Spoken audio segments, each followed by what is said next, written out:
পরিচালনা করা হয়েছিল তার আজকে একটি প্রাথমিক অধ্যায়ের পরিসমাপ্তি ঘটল।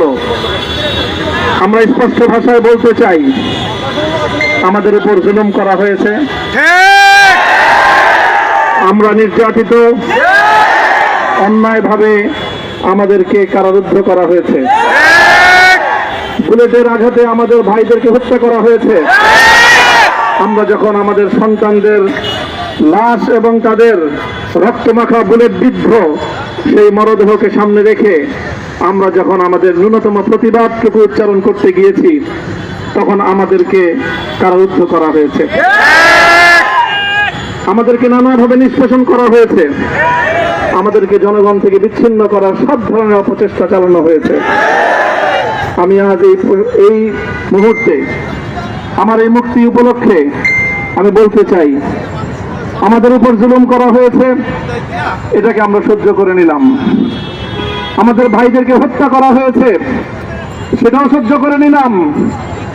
আমরা আমার সন্তানের লাশ কাঁধে তুলে নিয়েছি, সেটাকেও আমি হাসি মুখে বরণ করে নিলাম। আমাদেরকে অপমান এবং লাঞ্ছনার সব ধরনের ষড়যন্ত্রের সম্মুখীন হতে হয়েছে, সেটাও আমরা হাসি মুখে বরণ করে নিয়েছি। কিন্তু আল্লাহর জমিনে আল্লাহ এবং তার রাসূলের কোন সম্মান এক মুহূর্তের জন্য আমরা বরদাস্ত করে নেব না। আমরা আমাদের সর্বোচ্চ ত্যাগ এবং কোরবানি স্বীকার করতে প্রস্তুত রয়েছি, জীবন দিতে প্রস্তুত রয়েছি। আল্লাহর জমিনে আল্লাহর দ্বীনের ঝান্ডা সমুন্নত করেই আমাদের যাত্রা থামবে ইনশাআল্লাহ। হয়তো শাহাদাত, নয়তো খেলাফত ইনশাআল্লাহ। আল্লাহর জমিনে খেলাফত প্রতিষ্ঠার যে আওয়াজ পৃথিবীর দিকে থেকে উচ্চারিত হচ্ছে, সে আওয়াজ বাংলার জমিনে খেলাফতের এই আন্দোলনকে চূড়ান্ত গন্তব্যে পৌঁছাবে ইনশাআল্লাহ। আমি বাংলাদেশের আলেম সমাজ, হেফাজতে ইসলাম বাংলাদেশ সহ বাংলাদেশ খেলাফত মজলিস সহ সকল ভ্রাতৃপ্রতিম সংগঠন, সকল ধর্মপ্রাণ, ইসলামপন্থী বিভিন্ন ছোটখাটো মতভেদ, মতবিরোধ, মত পার্থক্যের ঊর্ধ্বে উঠে যারা এলাহে কালিমাতুল্লাহর এই এক বাণীতে বিশ্বাসী, আল্লাহর জমিনে আল্লাহর দ্বীন কায়েম করতে চাই, আমাদের তাআলাউ ইলা কালিমাতিন সাওয়াইন বাইনানা ওয়া বাইনাকুম এই এক মন্ত্রে উজ্জীবিত হয়ে আল্লাহর দ্বীনের ঝান্ডা সমুন্নত করবার এই আন্দোলন এবং সংগ্রামে আমি নিজেকে উৎসর্গ করার ঘোষণা করছি।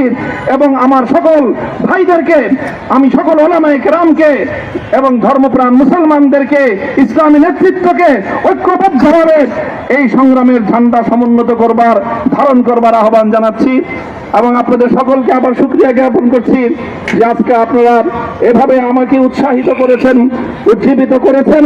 আল্লাহ পাক আপনাদের সকলকে উত্তম বিনিময় দান করেন। প্রিয় ভাইয়েরা,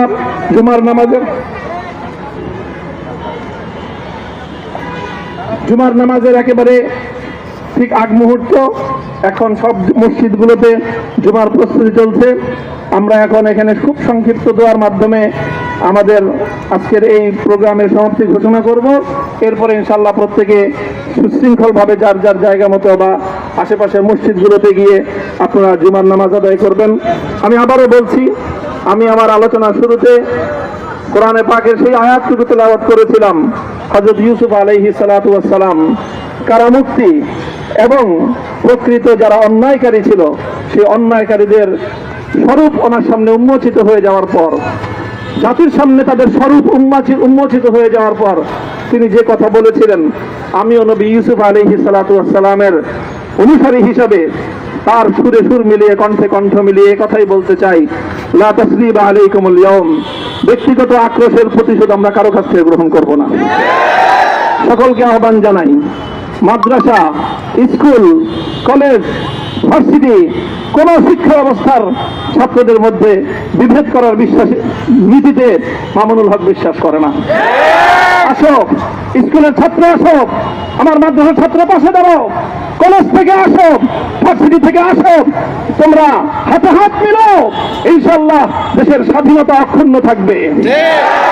এদেশের ইসলাম এবং হাজার বছরের যে সাধনা সংগ্রাম, সেই সংগ্রাম বিজয়ী হবে ইনশাআল্লাহ। এই জনপদ ইসলাম এবং মুসলমানদের জন্য হাজার বছর ধরে এখানে কালেমার ঝান্ডা সমুন্নত করবার জন্য আমাদের পূর্বপুরুষরা যে সংগ্রাম করে গেছেন, সেই সংগ্রামকেই আমাদের কাঙ্ক্ষিত গন্তব্যে পৌঁছানোর জন্যই আমরণ এক সাধনায় আত্মনিয়োগ করতে হবে। সেই আহ্বান আমি সকলের প্রতি ব্যক্ত করছি। ও আখির